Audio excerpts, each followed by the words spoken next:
Natural number में मैंने आपको ही कहा था, नेचुरल नंबर के अंदर अगर मैं जीरो ऐड कर देता हूं तो क्या बन जाता है मेरा? वेरी गुड, ये मेरा होल नंबर बन जाता है इनको ऐड करने पर। याद रहेगी? यानी कि पूर्ण संख्या, यानी कि संख्या पूरी हो गई, है ना? एक तरीके से ये कह सकते हैं। अब अगर मैं होल नंबर के साथ, मैंने लास्ट टाइम क्या ऐड करवाया था? Negative numbers. और नेगेटिव नंबर्स में अगर होल जोड़ दे तो क्या बन जाता था हमारा? इंटीजर्स। और मैंने आपसे कहा था मार्कर में देख लेना, चल तक नहीं रहा सही से।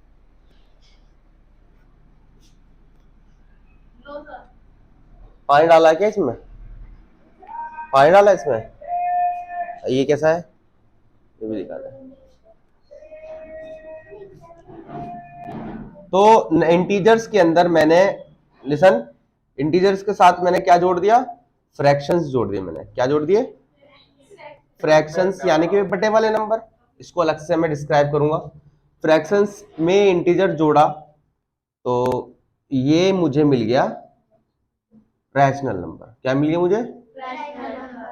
Rational number.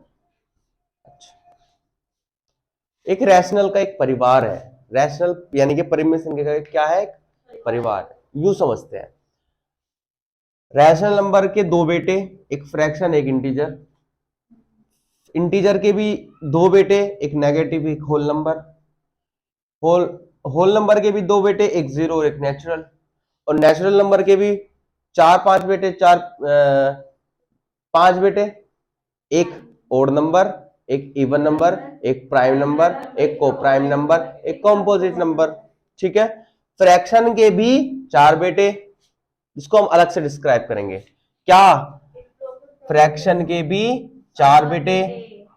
पहला प्रॉपर फ्रैक्शन, दूसरा इम्प्रॉपर फ्रैक्शन, तीसरा मिक्स्ड फ्रैक्शन, और चौथा आपका हो जाता है डेसिमल फ्रैक्शन। ठीक है। रैशनल नंबर का एक और भाई अलग से, जिसका नाम है इरेशनल। और इरेशनल और रैशनल दोनों भाई है तो उनका बाप भी होगा। उन दोनों का बाप का नाम है रियल नंबर। कैसा नंबर? Real number. और रियल नंबर का भी एक भाई और है, इमेजिनरी नंबर। अब इमेजिनरी नंबर और रियल नंबर जब आपस में भाई भाई है तो इनका बाप भी होगा कोई ना कोई, होगा कि नहीं होगा? तो that is called number system.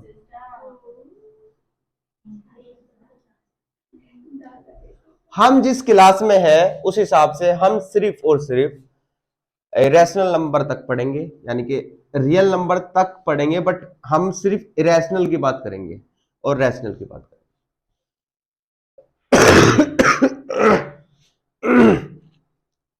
मतलब हम रियल नंबर तक पढ़ेंगे बेसिकली।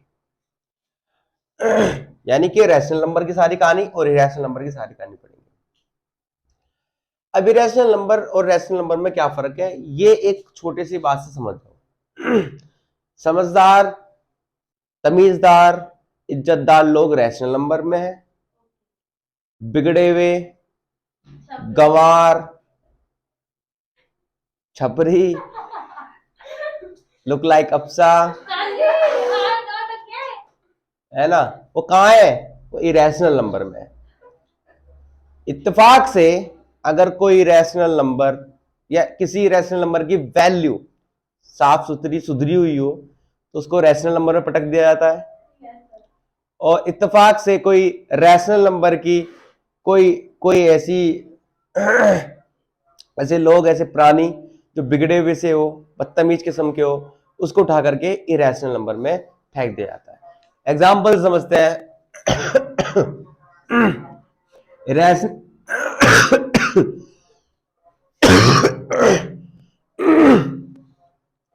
इरेशनल नंबर के अंदर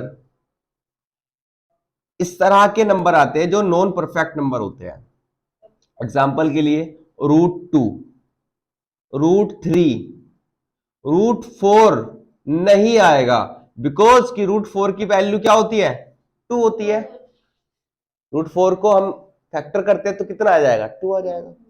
तो 2 एक रैशनल नंबर होता है क्योंकि ये एक नेचुरल नंबर होता है, यानी कि √4 और √9 नहीं होगा, ऐसे नंबर जिनको ब्रिक नहीं किया जा सकता, यानी कि फैक्टर नहीं किया जा सकता। √5, √7, √11 एक्सेट्रा। कुछ ऐसे नंबर भी जो अल्फाबेट भी होते हैं वो भी रैशनल नंबर पे भी गिनती होती है, लाइक दैट की पाई। देखो पाई के साथ एक फंडा है, पाई की दो वैल्यू है। पाई की एक वैल्यू है हमारे पास 3.14159, जो कि हम 3.14 से डिनोट करते हैं अभी इसी क्लास तक, है ना, छोटी क्लास तक। बड़ी क्लास में भी शायद मतलब 10वीं 11वीं तक इतना ही बहुत होता है, 12वीं तक 3.14। अब चूंकि पाई की दो वैल्यू होती है, एक होती है 3.14, एक होती है 22/7, 22/7। तो 22/7 चूंकि फुलफिल करता है पी अपॉन क्यू की प्रॉपर्टी, जो कि रैशनल नंबर से डिनोट होती है, यानी कि रैशनल नंबर किसकी शक्ल में होना चाहिए, पी अपॉन क्यू की, और क्यू इक्वल टू नोट, और पी और क्यू दोनों कैसे नंबर होने चाहिए, को प्राइम नंबर, यानी कि in the form of simplest, यानी कि काट पीट के सबसे छोटा बनाया गया हो, जो उनके फैक्टर ना हो सको, कॉमन फैक्टर सिर्फ एक ही बन सको। मैं वहां कैसे पहुंच गया राजस्थान में। तो 22/7, अभी 22 में जो 7 है, अब यहां से उठाएंगे हम, कहां पहुंचा देंगे, हम इस जगह पहुंचा देंगे। यानी कि ऐसा बिगड़े हुए खानदान के लोग भी इस खानदान में जोड़े जा सकते हैं, है ना। तो अच्छा पाई, पाई को ध्यान से देखो, पाई सिर्फ पाई है, पाई की वैल्यू की बात नहीं हो रही, सिर्फ पाई की वैल्यू, पाई की बात हो रही है। तो पाई तो एक ग्रीक भाषा का अल्फाबेट है, तो इसलिए पाई भी एक इरेशनल नंबर है। पाई भी क्या है, उसी तरीके से बहुत सारे ग्रीक भाषा के अल्फाबेट भी पाई की तरह इरेशनल नंबर ही होते हैं, ठीक है। और 3.14 एक वैल्यू है, 159 ये हमारी पाई की वैल्यू है, जो कि इरेशनल होती है। ऐसे ही अब आ जाओ, इरेशनल की डेफिनेशन समझ में आ गई, डेफिनेशन समझ में आ गई होगी पक्का, खानदान के उसमें तो चले गए होंगे, आप घुस गए होंगे ना, कहा अब किसी को पकड़ गया ना समझ जाना। जैसे कि कोई दोस्त दोस्त मतलब कजन ब्रदर सिस्टर है, तो उसको क्या कहोगे, तू इरेशनल है, तू भी रैशनल है, हाँ तू रैशनल है। वो समझ भी नहीं पाने की क्या बात हो रही है ना। बस वीडियो मत दिखा देना उनको, वरना वो पीटेंगे तुम्हें पकड़ के। अनम को बोलो जाके, यू आर इरेशनल गर्ल, ठीक है। तो अच्छा यहां तक मैंने आपको समझाने में समर्थ रहा, मतलब समझ में आई बातें।